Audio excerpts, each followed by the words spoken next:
அப்போஸ்தலர் 23 அதிகாரம். பவுல் ஆலோசனை சங்கத்தாரை உற்று பார்த்து, சகோதரரே, இந்நாள் வரைக்கும் எல்லா விஷயங்களிலும் நான் நல்மனசாட்சியோட தேவனுக்கு முன்பாக நடந்து வந்தேன் என்று சொன்னான். அப்பொழுது பிரதான ஆசாரியனாகிய அனனியா அவனுக்கு சமீபமாய் நின்றவர்களை நோக்கி, இவன் வாயில் அடியுங்கள் என்று கட்டளையிட்டான். அப்பொழுது பவுல் அவனை பார்த்து, வெள்ளையடிக்கப்பட்ட சுவரே, தேவன் உம்மை அடிப்பார். நியாய பிரமாணத்தின்படி என்னை நியாயம் விசாரிக்கிறவராய் உட்கார்ந்திருக்கிற நீர் நியாய பிரமாணத்திற்கு விரோதமாய் என்னை அடிக்க சொல்லலாமா என்றான். சமீபத்தில் நின்றவர்கள், தேவனுடைய பிரதான ஆசாரியரை வைகிறாயா என்றார்கள். அதற்கு பவுல், சகோதரரே, இவர் பிரதான ஆசாரியர் என்று எனக்கு தெரியாது. உன் ஜனத்தின் அதிபதியை தீது சொல்லாயாக என்று எழுதியிருக்கிறது என்றான்.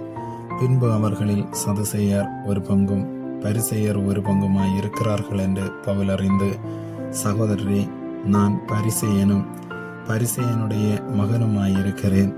மரித்தவருடைய உயிர்த்தெழுதலை பற்றிய நம்பிக்கையை குறித்து நான் நியாயம் விசாரிக்கப்படுகிறேன் என்று ஆலோசனை சங்கத்திலே சத்தமிட்டு சொன்னான். அவன்